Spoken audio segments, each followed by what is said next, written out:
Breaking news. Breaking news. Another potential NASA whistleblower is coming forward to reveal LSC concave Earth with glass sky.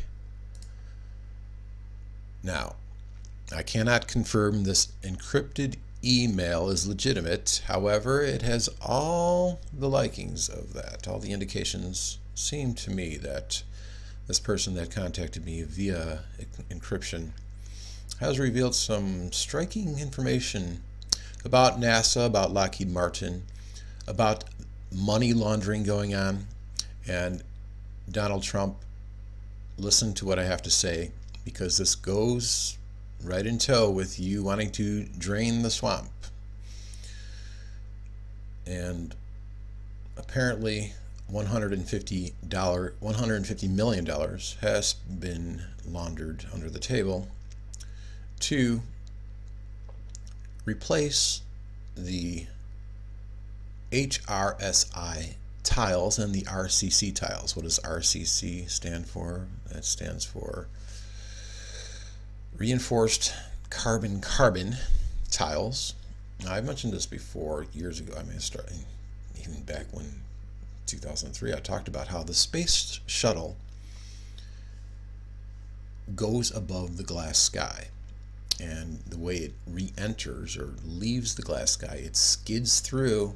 It generates enough heat friction to skid across the glass sky and melt through the glass, and that's how it lands. And that's why it needs very heat-resistant tiles to do that. And so we have the reinforced carbon-carbon tiles. We also have the HRSI.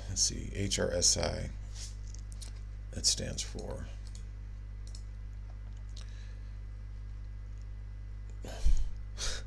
one second here.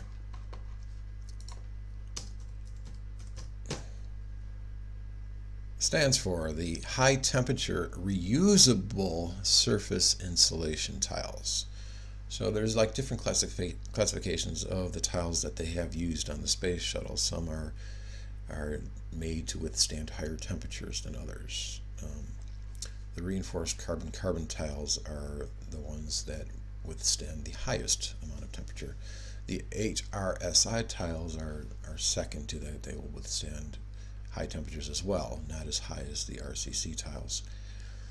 And what they're not telling you is that every single time they launched a space shuttle and had to return, they had to replace the RCC tiles and the HRSI tiles, spending $150 million that went unnoticed.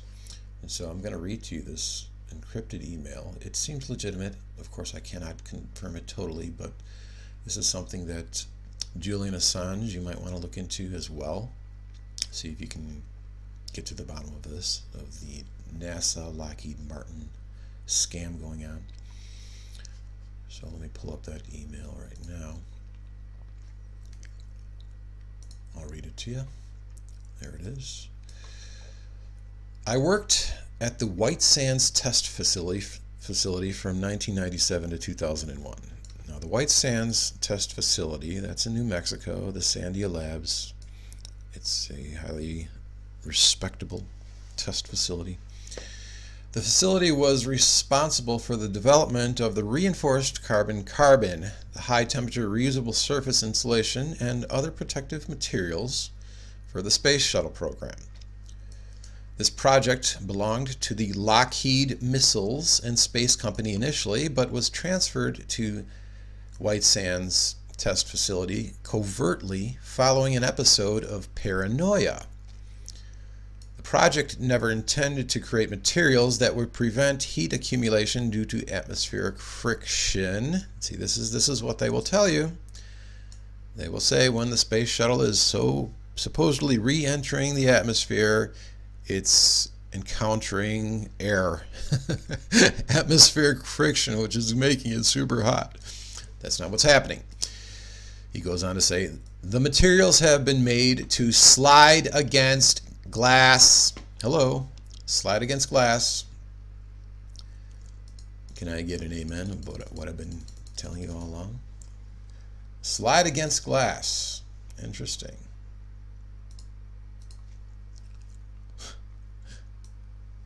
Here's a little graphic I made. Shamu. It looks like Shamu the killer whale. That's the X-37.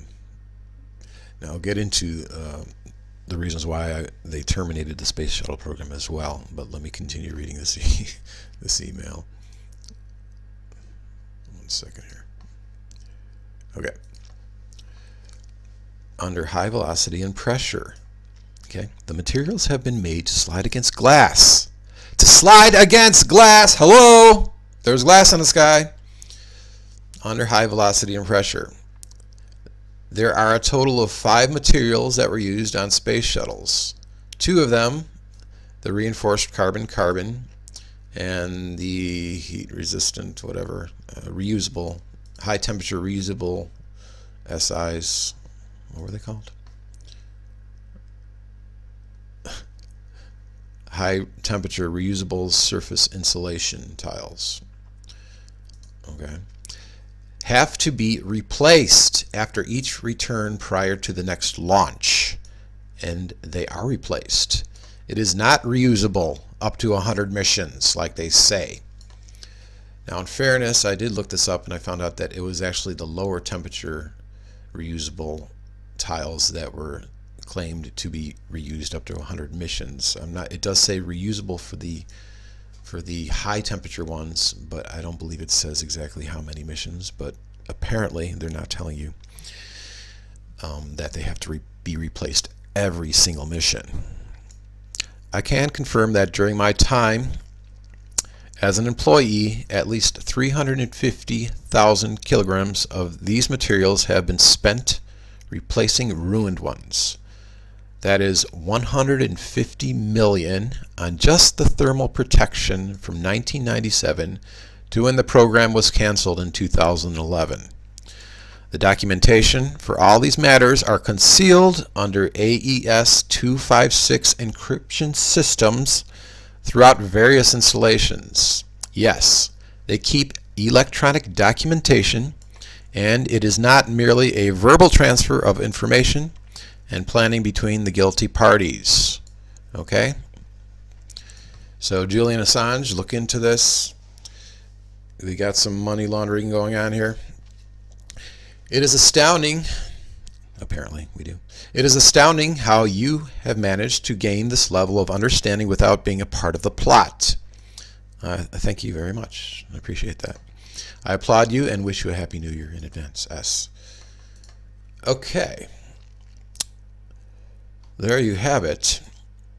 For what it's worth, is it worth $150 million? Is that the $150 million email that destroys NASA and Lockheed Martin shenanigans and fraudulent activity and money laundering? I'll leave it to the encryption experts. Julian, look into this. Let's go on to one of my videos. I talk about how the space shuttle was designed to skid through glass. Let me pull that one up here. This is an older video I made back in 2015. How you can actually see the yellow plasma discharge. You can also see the ice, the scraping of the ice, because there's a sheet of ice that's connected to the underside of the glass. And what they do is, when they make contact to the top of the tail, I believe, if it's a bumpy contact, they'll shift their camera to the launch facility and they will not show the contact, but then they'll cut back to the contact made of the shuttle hitting the glass. That's how it gets up into the glass. And obviously when it comes back out, it uses the entire underbelly. Now they will say it actually leans up as it scrapes, but I think that's another lie. I'm pretty sure it's just going to use the entire belly of the shuttle to melt through the glass. It talks about how the reinforced carbon-carbon of the tiles is on the nose and the wings, the most critical areas of the shuttle that are experiencing the high temperature. Pull that back up. So, and then it drops the fuel tank, the external fuel tank, and it gets a lot lighter and it's able to be lifted up into the glass, as this simulation shows. Okay. Now, if you understand from a budgetary standpoint, and not only from a budgetary standpoint, but also from an environmental safety standpoint, an atmospheric safety standpoint, if they are punching holes, large holes, through this glass sky. Now, obviously, this first hole, it wasn't created due to the shuttle. I believe it was actually created by Operation Fishbowl back in 1962. Donald, you might want to do some research on that. I made a video about that. I showed you how they are all linked together. Operation Fishbowl is linked with the President Kennedy's speech, where he says that we can put a man on the moon by the end of the decade in the 60s. And that's linked to the launch and the birth of the geostationary satellites, which have apogee kick motors to them, which are able to propel or thrust these satellites through the hole that they already made with Operation Fishbowl, or maybe more than one hole. And so there's holes in this glass sky. I don't believe they can be repaired. And if they continue to punch holes through the glass sky, the atmosphere will come down prematurely. Now, what they have done is they have terminated the space shuttle program. Correct? They've terminated the space shuttle program, and you can kind of understand, based on this little chart here, the size disparity between the space shuttle and other re-entry vehicles. Okay? They all have heat shields. They all are able to withstand high temperatures as they scrape across glass. Currently, we are using the Russian Soyuz capsule. Look at how small that is compared to the space shuttle. Also understand why NASA is pushing the Dream Chaser. Look how much smaller it is than the space shuttle. Look how much less damage, not only less damage, but money, budgetary wise. They don't have to replace as many tiles on the Dream Chaser, do they? Let's get a close-up of that.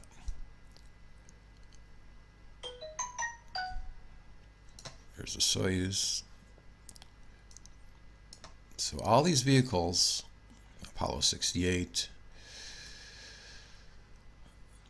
went through the glass. They melted through the glass. They all have heat shields.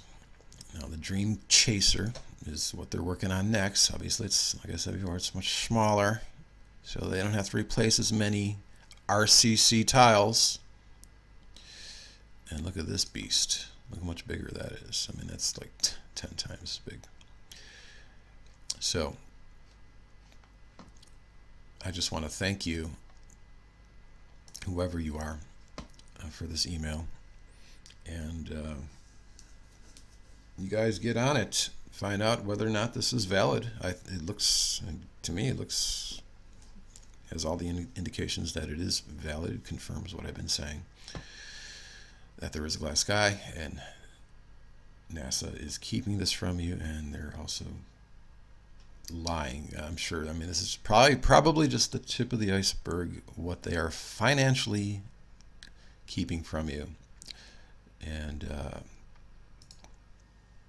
like I said before in a previous video, NASA, I curse you. And no, we're not going to have plans for 2024 to go to Mars and all that bullshit. Okay? The swamp is being drained, and you fraudsters are in on it. Richard Cohen, if you're still out there, if you're still living, please contact me. Donald Trump, if you understand my conversations with Richard Cohen, he's an ex-NASA scientist and mathematician, and he did the math. He was forced to resign. He proved the concavity of the earth, and he is in fear of his life and fear of his family's life as well. So Donald, I'm asking you to look into this and to disclose this, to confirm what I'm saying, and that goes for you too, Julian Assange. Enough's enough. You're living inside the earth. This is the biggest secret of all time, and it's going to be disclosed. It's inevitable. The truth will come out. Enough's enough. This is bigger than everything. This is bigger than Pizzagate. This is bigger than all these. It's bigger than 911. It's bigger than all the conspiracies combined. And there's a lot of money at stake that's going to be lost. Thanks for watching.